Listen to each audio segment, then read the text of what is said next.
Hello all. In today's video lecture, we are going to discuss TCP/IP protocol suite. In the last video, we had discussed about the OSI model, which is a reference model, and this has given the definition of various protocols which we can use in our network. This TCP/IP protocol suite is the communication protocol that is currently being used in internet and in our own computer network. Also, we can use these protocols that is given by TCP. So let us revise briefly about what we had discussed in the last video. So we had seen that for two devices to communicate with each other, they needs to be connected via the transmission media, as well as they need to have a software layer installed in each computer, and that layer of software is called communication protocol. And how these software layers is to be implemented, and what are the different protocols that can be present in each software layer, that has been given by a model called OSI model, and this has been recognized by ISO. OSI is open system interconnection, and as for this, the communication protocol can have 7 layers, starting from physical layer, then data link layer, then network layer, transport layer, session layer, presentation layer, and the application layer. The lowermost 3 layer is called network support layer, that is going to implement all the functions related to the network. The upper 3 layer, that is starting from session layer, presentation layer, and application layer, that is called user support layer, which is going to implement all the functions that user will be requiring. And the transport layer is to connect the top layer and the lower layer. Now these are the different layers, and each layer has been given a number. Physical layer is layer 1, and going up to application layer, which is layer 7. Now this is an example of how the communication protocol will be implemented in different devices. Your sender, receiver computer, they need to have all 7 layers of OSI model, whereas the intermediate nodes, depending on how many functions they are executing, they can have different level of different number of layers. So here you can see that when device A will be generating the message, it will first of all go to application layer, which is going to do some processing. That is, it is going to add header in that message. Then it will go to presentation layer, which is again going to do some processing and add header in that total message. This total message, if we want to use a generic name, then it is also called as payload. Okay, so that payload will go to session layer, again it will add header, then it will go to transport layer, again it will go add header. In transport layer, that payload or a message or a packet is either called segment or datagram, depending on which transport layer protocol we are using. Then the payload will go to network layer. Here that payload is called packet, and it is again going to add the header. Then it will go to data link layer. Again the header will be added, but in the data link layer we also add the trailer. And then it will go to physical layer. Then finally the payload will be converted into the form of signal, and it will be transmitted towards the destination. Similarly, in the destination, the reverse operation will be done. So every header or the trailer which was added by the sender, that will be removed by its corresponding layer. So all the function in each layer, okay, will is related to the function in the corresponding layer in the other device. So that is why each layer, they are called peer-to-peer process, the corresponding layers. And in between, if there are intermediate device, then the intermediate device are also going to do some changes or the processing in the packet, which will be going in the upward direction and again in the downward through the communication layer. So this is how the communication takes place. So this is the process of addition of header and the trailer, and in the destination side, this is the process of removal of header and the trailer. So adding of header in each layer is called encapsulation, and removal of header and trailer in each layer is called decapsulation process.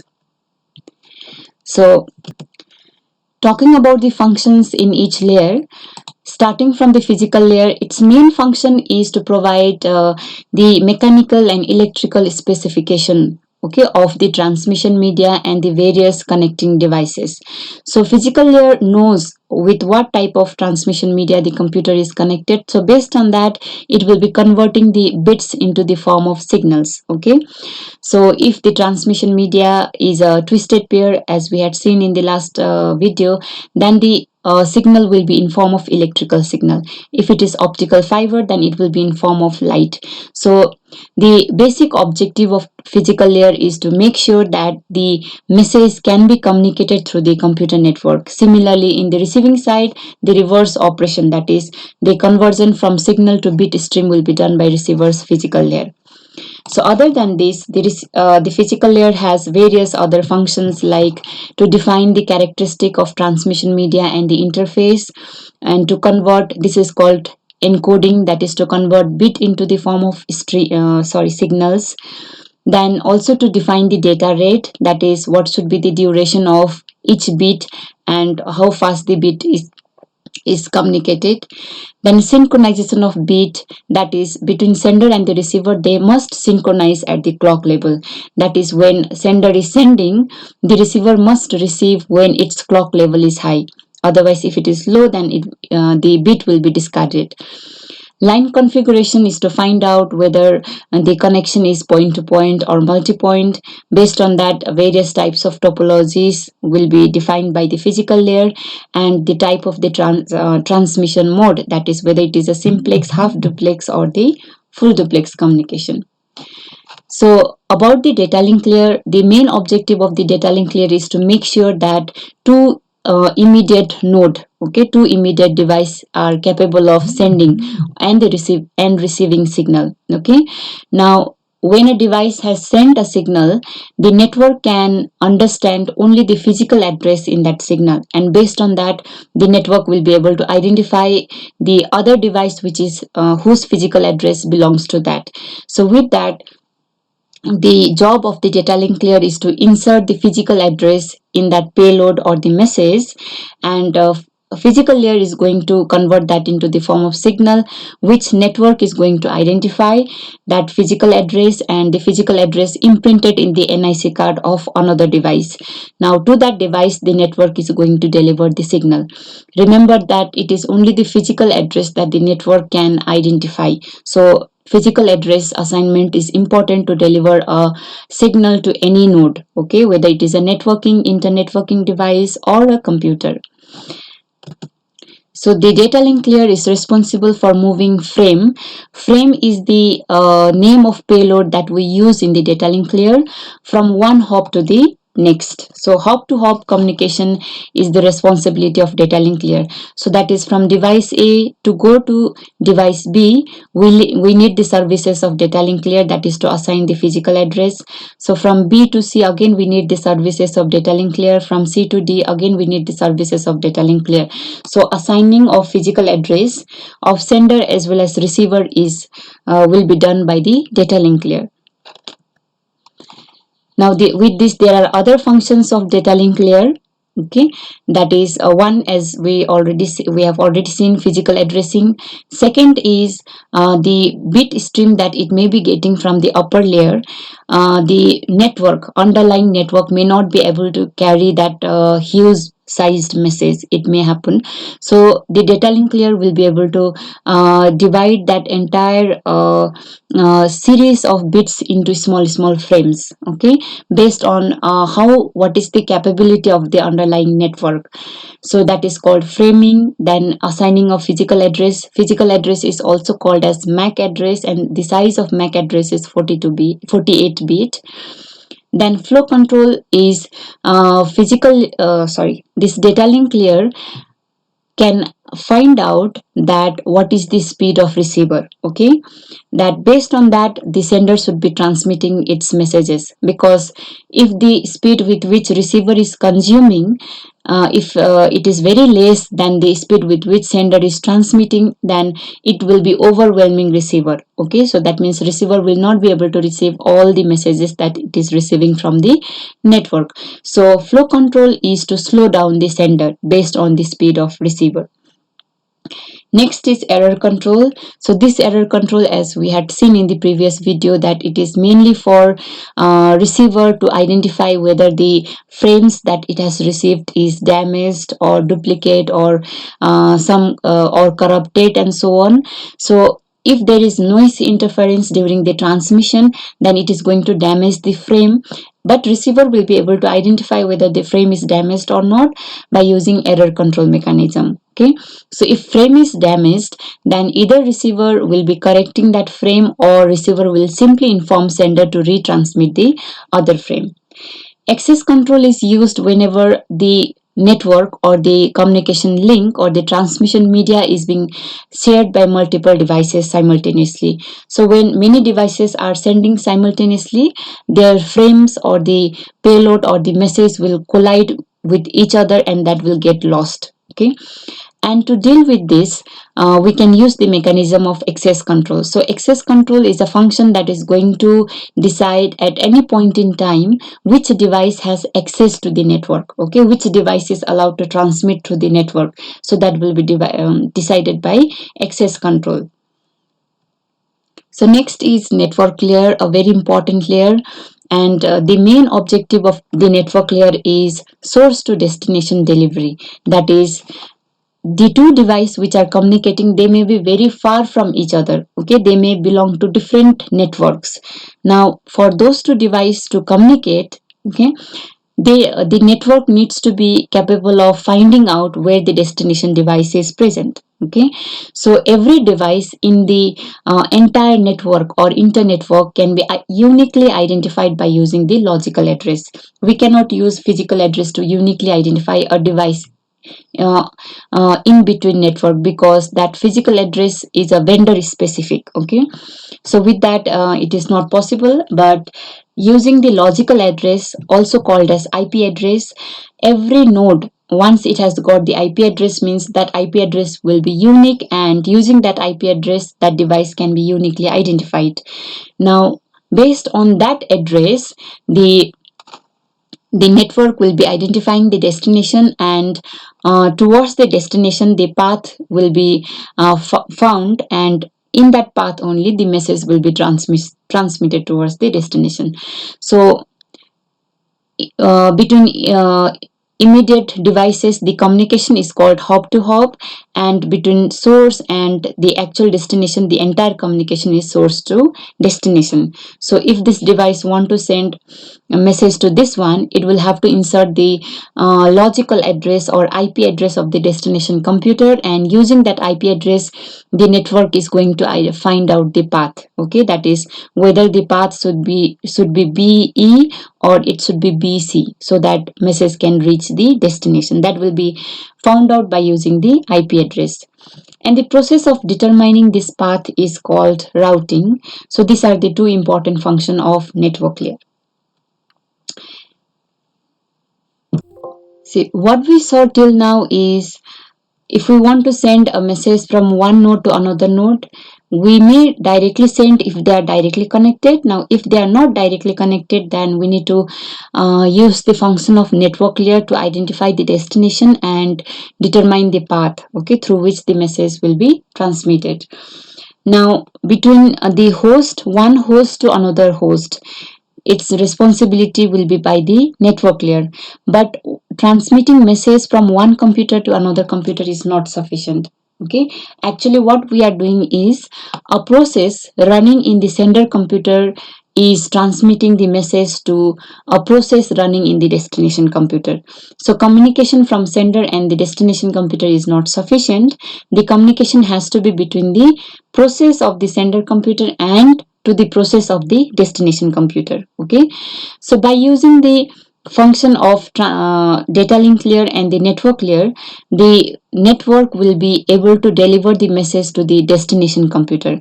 But once the message has reached the destination computer, it needs to be given to the correct process. Okay, because in one computer there can be many processes currently running.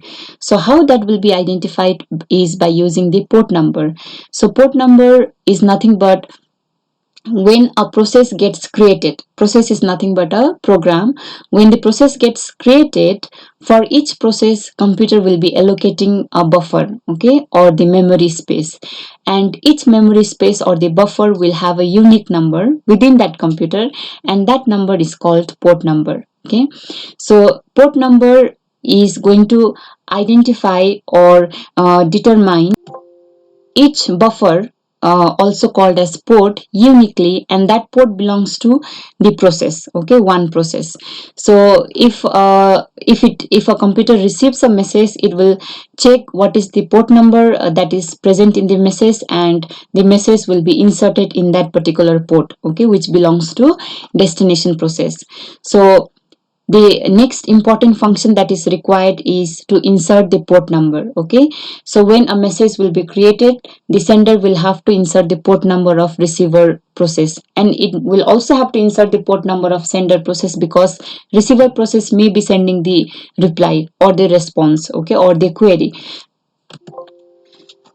So by assigning the port number of sender process and the receiver process, we will be able to achieve the process to process communication. So process to process delivery is the responsibility of transport layer. So with this one, transport layer also has many other functions. That the first one, process to process delivery, is called service point addressing. Second is the transport layer receives the entire message from the upper layer, okay, without division. Suppose if I'm sending a mail, so what is the length of the mail? The entire length will be one single message that will reach transport layer. Now that message needs to be divided into many segments. So that is the function called segmentation, and each segment will be given a number. Now using this segment number, receiver will be able to identify if any segment is lost, and if it has received all the segment properly, then receiver will be able to arrange all the segment, okay, for reassembly or reordering in the receiving side. Next function is connection control. So what type of service we want from the network, like if we want reliable service or we want unreliable but fast service, so that will be decided by what type of connection service we are using. So if we want to use connection oriented, then between sender and the receiver a connection will be created, okay, and all the communication takes place through that connection. But if we want connectionless service, then there need not be any connection to be created. So it will be like the packet will each and every packet may follow any path to reach the destination. Next is flow control. Flow control here is at the process level in comparison to data link layer. So in the data link layer, it was between the computer, flow control was between the computer, and in the transport layer, it is in between the process. That what if the receiver process is not able to receive all the bits that it is receiving? So that will be handled by flow control. Error control again here is at the process level, okay. So when the message has arrived destination computer, there can be error when the process will be reading that message, so that will be identified by the error control mechanism of transport layer. So next is session layer. Main objective of session layer is whenever we want to execute the chat type of communication. So to create the dialogue, that is, it is going to reserve a session between sender and the receiver. So the communication will be very fast. And the second function is for synchronization. Like we can, if the sender is sending large sized file, then after every certain number of file, we can have a checkpoint. So checkpoint means at that point, receiver is going to analyze all the previous files, and it is going to check if there is any error or not. If it is not error, then the checkpoint will be accepted. So next time the checking will be done up to only the last checkpoint. So the presentation layer function, its main function is translation. That is, presentation layer will be receiving the message from upper layer, that is application layer, in form of alphanumerical values, okay, or it can be in form of text, images, or in video. Okay, now that cannot be processed by computer. So presentation layer does the function of translating, that is to convert the message which is in alphanumerical form into the form of sequence of bits. Okay, other function includes securing the message. Now the computer network is very much vulnerable to security threat because there can be so many other users, okay, currently using the network, and they may try to get your data, or they may try to destroy or modify your data. So that can be secured by using the encryption decryption algorithm. So encryption in the sending side is going to convert your message into some other format, okay, which will be secure or immune to the attacker or hacker. And in the decryption, the receiver is going to use this decryption algorithm to get the original message. Now compression is the third function of presentation layer, which is mainly used if we are communicating multimedia data like audio or video. Now in that case, the when that audio video will be converted into the sequence of bits, it may be very large, okay, very huge, so that can be reduced. Okay, like for example, if I have an audio and there is a long silence, okay, so silence will be represented by 0. So long silence means, let us say there are 1000 zero, so instead of sending 1000 zeros, there is a mechanism to reduce that. Okay, just send value 1000 and then 0. So some mechanism is there to reduce the number of bits. The layer 7, the topmost layer, provides the interface to the user. Okay, that is called application layer. An example is your browser. So if you open a browser and if you open some mail like Gmail, you get an interface wherein you can write your mail, you can see what all mail you have received and so on. So that is the use of application layer. So there are various other uses also of the application layer, like the function of telnet, that is remote login. So sitting here, you can access some remote computer as if that computer is just in front of you. So it is going to create that interface. And you can also use application layer to transfer file, to access file present in some other locations.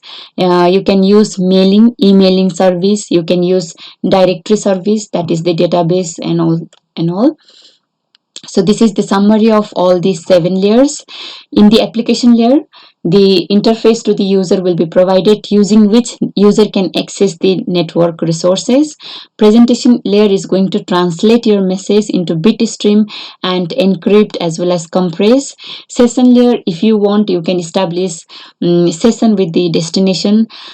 Transport layer, it is going to make sure that the message from sender process reaches the receiver process. Network layer is going to make sure that the message from sender computer reaches the receiver computer. Data link layer is going to make sure that every two intermediate node or the devices can communicate with each other. And physical layer, ultimately it is going to convert the bit stream into the form of signal, and that will be transmitted through the communication channel. So this was the revision of whatever we had discussed in the previous video. This OSM model, even though it is lengthy, but we have everything that we have the basic understanding of everything that computer network requires.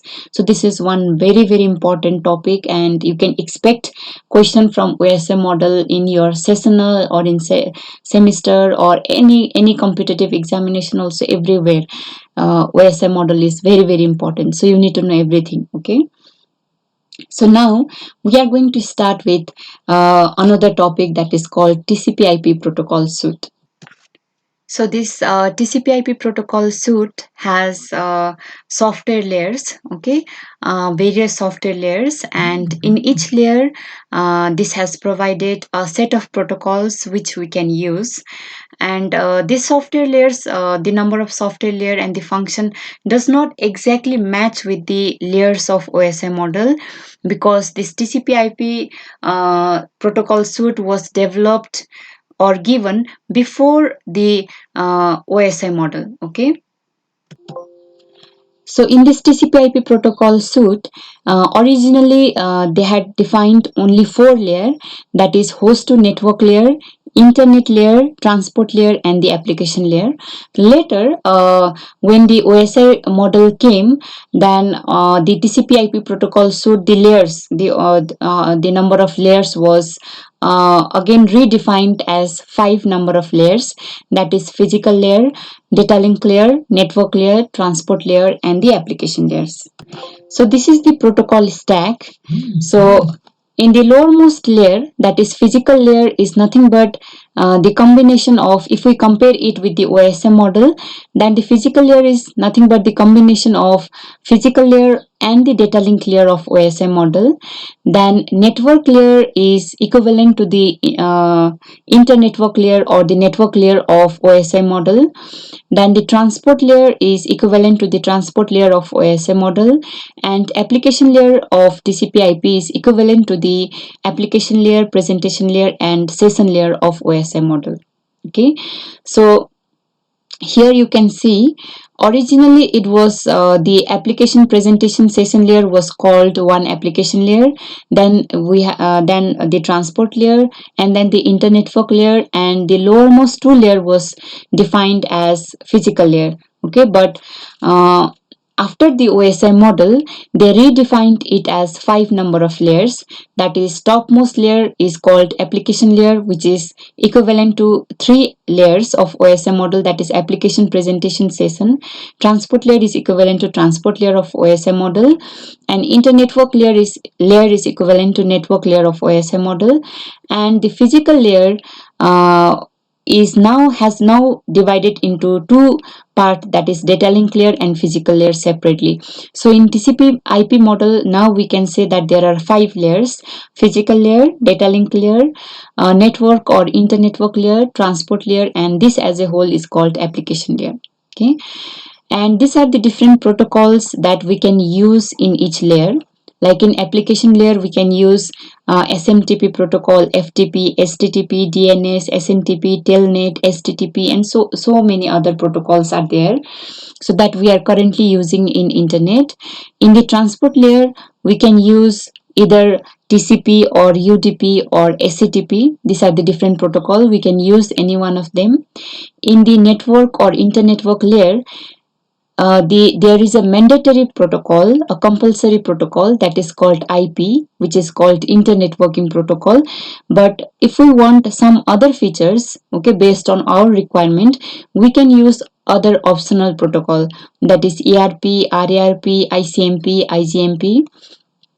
And the protocols that can be used in the physical layer and the data link layer depends on the underlying network. So whatever type of network the computer is connected to, the physical and the data link layer are going to use the protocol based on that. So briefly, we are going to discuss all the protocols, important protocols in each layer. The lowermost layer, that is physical layer, also called as host to network layer, the protocol that we use there depends on the type of the network that is connected to. Network can be local area network or wide area network. Above that, we have the network layer. Okay, above host to network layer, we have the network layer, wherein, as I said, the mandatory protocol is IP protocol, and the main job of IP protocol is to make sure that the message reaches, okay, from source to the destination. And protocol, it has a feature, that is, it is connectionless and unreliable protocol, and which means that it does not create any connection between sender and the receiver, and it does not have any reliability feature. The only thing that IP protocol does is it does best effort delivery. Okay, so best effort delivery means it tries to deliver the message in a best way possible, and if somehow the IP could not deliver the message to the destination, then it does not have any mechanism to informing this to sender or finding the error and correcting and so on. Now, so this IP is actually the simplest, very simple protocol, but it is a mandatory protocol for carrying message from source to the destination. Okay. Now with this one, as I already said, if we want some other features, then we can use the other protocols like ERP, RARP, ICMP, and IGMP. So now we are going to see briefly the function of each protocol.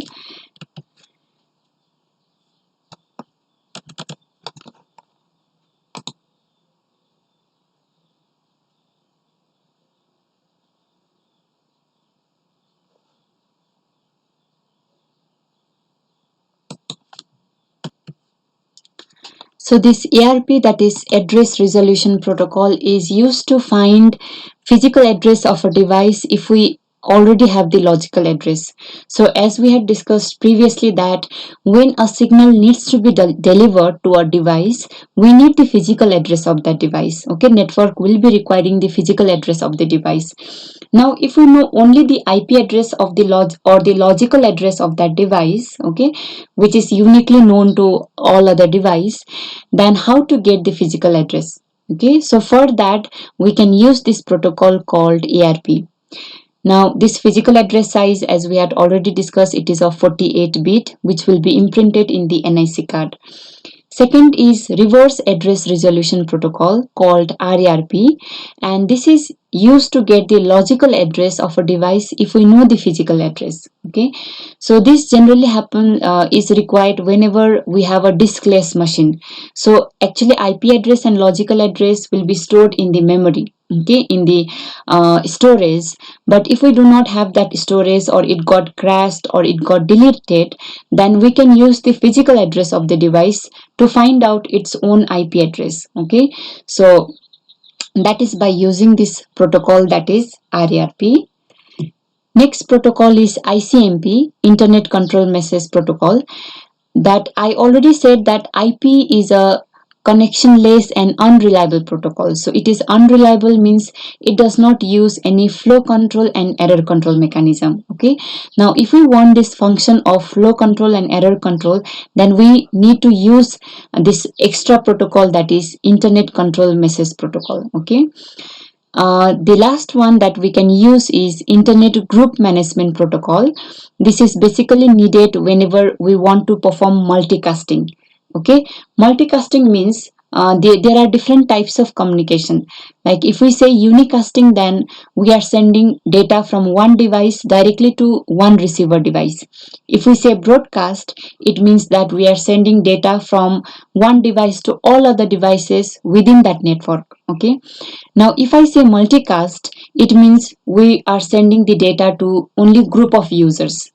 Like in Facebook, if I post something, that post will be visible to all the friends, okay, whoever is there in my contact list. So that is a multicasting which I am doing. So in the entire network, I'm sending my post to only group of user. So this is called multicasting. So if we want to perform multicast kind of communication, then we need a protocol to first of all form the group. Okay, so once a group is formed, we need to manage the group so that during the communication, message can be given to all the users who belongs to that group.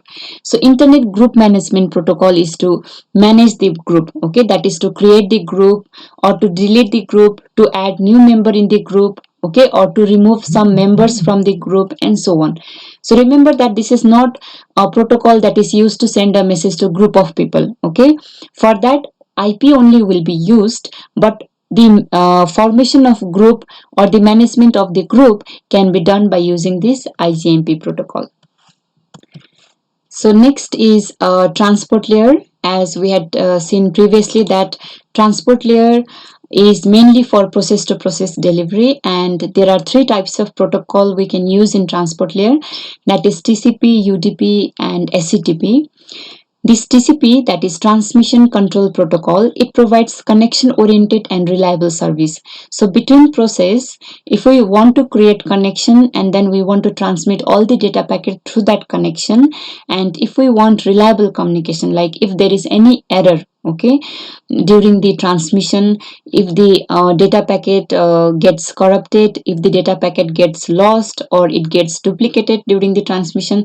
So to identify, if we want our service to deal with all these problems, then we can use TCP protocol. Okay, so TCP has many advantages in comparison to the other protocol, that is UDP, but it is very bulky. So the size of the packet will be, that is the segment in TCP will be very large, and every intermediate device will have to process that huge segment, and it is going to take more time. Okay, lot more time.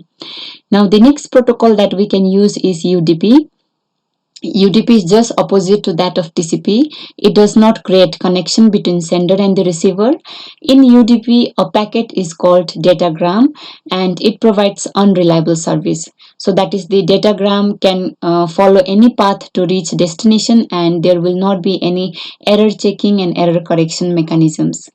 But the advantage of UDP is it will be very fast, because less feature means less information in the message and less time will be taken by the intermediate device to process it. Okay, and you will be amazed to know that most of the application in internet they use UDP in place of TCP. Now, the third protocol that we can use in the transport layer is SCTP, which is Stream Control Transmission Protocol, and this combines all the best features of TCP and UDP. Okay, along with that, it has one more service that has been included, that is voice over IP. In internet, we can do the phone call, video conferencing, that will be done by using SCTP feature because it supports multimedia communication. The last layer is application layer in TCP/IP model, and it is, if we compare this with OSI model, then it has the functions of session layer, presentation layer, application layer. Now, different protocols that we can use are FTP, file transfer protocol, mail transfer protocol, telnet for remote logging, and so on. So next we will see the different types of addresses that is used in internet. Okay, so we have already discussed that if two device needs to communicate, okay, then if they want to send the message, then they need to have the physical address. Okay, but the physical address is not unique globally.